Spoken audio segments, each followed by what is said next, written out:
लोक सेवा आयोग ने बड़ा निर्णय लेते हुए अपर निजी सचिव भर्ती प्रक्रिया 2013 को निरस्त कर दिया है। प्रयागराज से संवाददाता मानव प्रताप सिंह की रिपोर्ट देखिए। उत्तर प्रदेश लोक सेवा आयोग ने 2013 की एपीएस यानी अपर निजी सचिव की भर्ती प्रक्रिया को रद्द करने का फैसला किया है। 176 पदों के लिए परीक्षा आयोजित कराई जा रही थी और 4 में से 3 चरण पूरे हो चुके थे।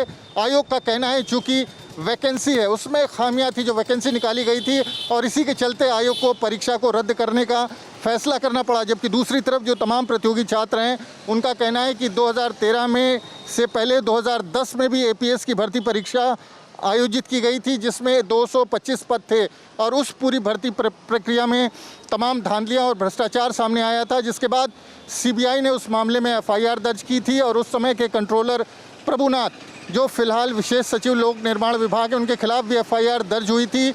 और आयोग को लगता है कि जिस तरह की त्रुटियां, खामियां, भ्रष्टाचार 2010 की परीक्षा में किया गया था उसी तरह के नियम 2013 की परीक्षा के लिए भी लागू किए गए थे और इसी के चलते आयोग को डर था कि 2013 की भर्ती भी सीबीआई जांच के दायरे में आएगी और इसी वजह से आयोग ने भर्ती प्रक्रिया को रद्द करने का फैसला किया है। 2013 की अगर बात करें जिसकी सीबीआई जांच चल रही है तो उसमें परीक्षा के दौरान आयोग ने एक निर्णय लिया था कि जो टाइपिंग में त्रुटियां हैं उसको 5% से बढ़ाकर 8% तक मान्य किया था और इसी के चलते सीबीआई ने सवाल उठाया था, मुकदमा दर्ज किया था। तो यही नियम 2013 की भर्ती प्रक्रिया पर भी लागू किया गया था जिसके चलते परीक्षा संदेह के दायरे में थी और इसी के चलते लोक सेवा आयोग ने इस परीक्षा को रद्द किया है। गौरतलब है कि 2017 में उत्तर प्रदेश में बीजेपी सरकार बनने से पहले तो तमाम भर्ती प्रक्रियाएं हुई थी, उन सभी करीब 500 ऐसी भर्तियां थी जिनकी सीबीआई से जांच चल रही हो। लगातार ये मुद्दा राजनीतिक मुद्दा भी बना था और कहा गया था कि पिछली सरकार के कार्यकाल में बड़े पैमाने पर भर्तियों में धांधली हुई थी। वीडियो जर्नलिस्ट विवेक श्रीवास्तव के साथ Manvendra Pratap Singh, news state, Uttar Pradesh. UP में कांग्रेस पार्टी ने आरएसएस का सच बताने का अभियान शुरू किया है। कांग्रेस स्वतंत्रता के दौरान आरएसएस की भूमिका बताकर बीजेपी को घेरने की कोशिश करेगी। कांग्रेस के राष्ट्रीय सचिव रोहित चौधरी से बात की संवाददाता दीपक श्रीवास्तव ने। 2022 के चुनाव के लिए तमाम पार्टियां इस समय अपनी पूरी तैयारी कर रही हैं। कांग्रेस पार्टी भी अब गांव-गांव पहुंच रही है। तमाम कार्यक्रम अभी पिछले दिनों कांग्रेस पार्टी ने किए और अब प्रशिक्षण शिविर के जरिए बीजेपी और आरएसएस की पोल खोलने का भी अभियान शुरू किया गया। हमारे साथ रोहित चौधरी जी हैं, राष्ट्रीय सचिव हैं कांग्रेस के। सर, अगर हम कांग्रेस पार्टी की नीतियों की बात करें तो तमाम इस समय नए कार्यक्रम चलाए जा रहे हैं ताकि 22 में एक अच्छा यहाँ पे आप लोगों का जो सीट है वो निकल सके।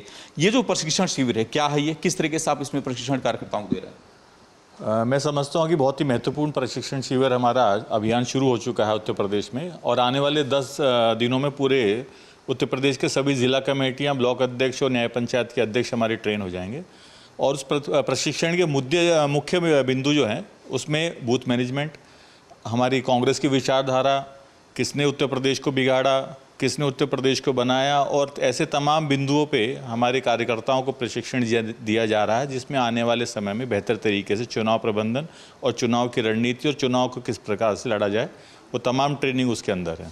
सर, बीजेपी की बात तो समझ सकते हैं, बीजेपी सत्ता में है। आरएसएस को लेकर के आप लोग पोल खोलने का अभियान चला रहे हैं, वो क्या है?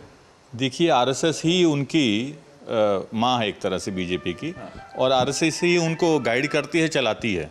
तो आरएसएस की भी जो आज़ादी के समय से लेके और आज तक की जो भूमिका इस हिंदुस्तान में रही आरएसएस की, उसको भी हमारे कार्यकर्ताओं के बीच में ले जाया जा रहा है। किस प्रकार से उन्होंने झंडा नहीं फहराया, किस प्रकार से हमारी देश की आज़ादी की लड़ाई में उन्होंने गद्दारी की, तमाम चीज़ें हमारे उस ट्रेनिंग के पार्ट में है और हमारे कार्यकर्ता को इसलिए बताया जा रहा है क्योंकि जो झूठी एक अलग प्रकार की जो बातें आरएसएस और बीजेपी ने लोगों के बीच में फैला दी है, हमारे आज़ादी के हमारे जो हमारे क्रांतिकारी थे उनको लेके, तो तमाम चीज़ों को लेके उसमें सच्चाई क्या है वो बताई जा रही है और उनके जो सच्चा चेहरा है आरएसएस बीजेपी का उसको उजागर किया जा रहा है। तो जिस तरह से कांग्रेस पार्टी लगातार प्रशिक्षण चला रही है, लगातार जन संपर्क अभियान चला रही है, कोशिश यही है कि जो पूर्वांचल में पिछले कुछ साल पहले तक जनाधार काफ़ी कम हुआ था उसको और बढ़ाया जाए।